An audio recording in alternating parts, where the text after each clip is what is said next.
lesson, I'm going to share with you 3 pro-level approaches to guitar soloing that are going to instantly change your guitar solos for the better. I've taught over 20,000 guitar lessons since 2006, and many of my guitar students have instantly sounded 10 times better on guitar solos using these little exercises. Big thanks to my mentor, Brian Seeger, for exercise number 1. Let's jump in. So exercise number 1. It is incredibly common for beginner and intermediate guitar soloists to play non-stop in their solos. Why? Well, most of the time when taking a guitar solo, we often feel like we are going to get lost if we allow any space to happen. As Miles Davis said though, the space is as important as the note choice. The space between the notes gives the perspective to the listener. The other common thought from guitarists is that we only have so long of a solo and we need to fill it with as many notes and ideas as possible. We want to show off, we want to prove our worth, we want to show everyone all the cool things we've been working on. This just doesn't work out very well at all. We end up sounding kind of like impatient, stiff, and full of ourselves. What we are going to do for exercise 1 is play any phrase that we want to on the guitar. And after that, you're literally going to take your fretting hand off the guitar neck and then don't play anything again until you absolutely have to. Let me demonstrate.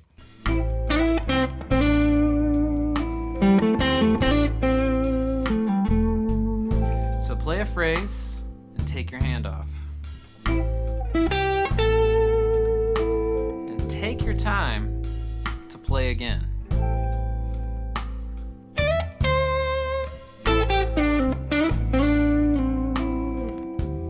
Try not to play too much. Be expressive though, have some fun,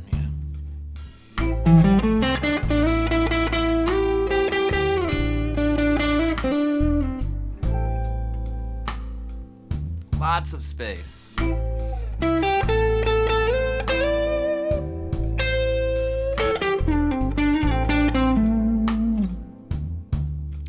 So what's happening when we do this is not only do we allow ourselves to make space in the music, but this actually allows the audience to listen and process what you just played.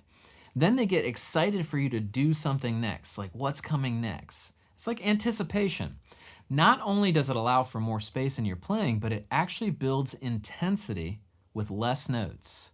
You're starting to tell a story now. Exercise 2.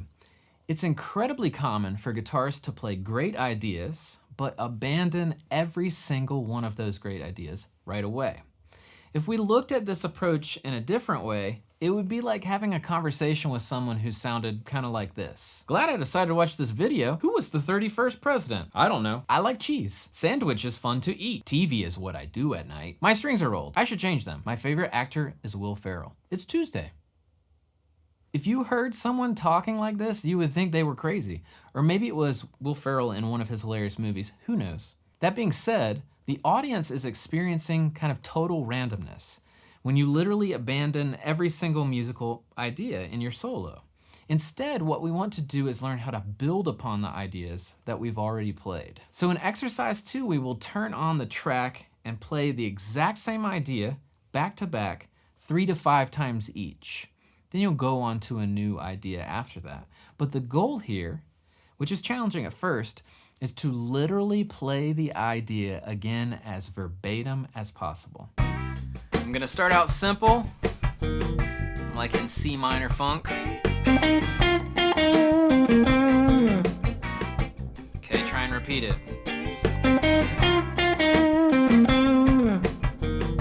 Thinking about the groove too.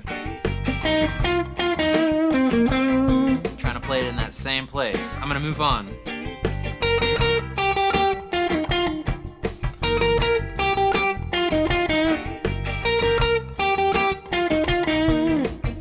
Alright, try and make it cool. It's still supposed to be fun, right?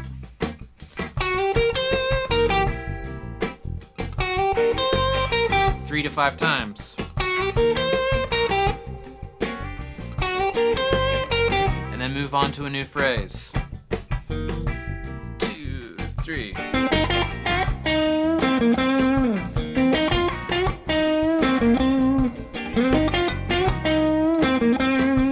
So try to make sure that you don't start out too complex because it's gonna make it really tough on yourself. All right, next exercise. Hey, Hey, so if you like this lesson, make sure to click the link below and check out the courses I have for sale. I just released a brand new interactive ebook that simplifies music theory, no music reading required. If you've been confused about how music works and want some core music knowledge with no fluff, click the link below and get 30% off today. This really helps my channel, and I appreciate you considering it. Exercise 3, call and response with yourself. In this final exercise, what you're going to do is create a bit of conversation with your own guitar playing. Call and response has been a commonly used musical form since early classical music, and it has worked its way into blues, jazz, rock, and now modern music. Here's a trick for this exercise. For today, let's think about this call and response as kind of a question and an answer in musical conversation. So you're going to musically ask yourself a question and then respond to that question. I find an easy way to kind of get into this is to play ascending on the scale for the question and descending for the answer. So don't make your lines too complicated at first. You can always make them fancier later. All right, so we start that question. Answer. Now it doesn't have to always go ascending, descending, but that works really well.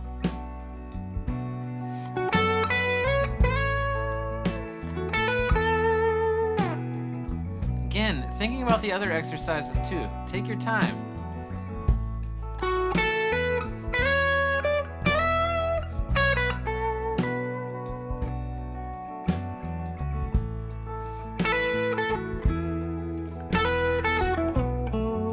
That one was a little different. I went down both times. Still works.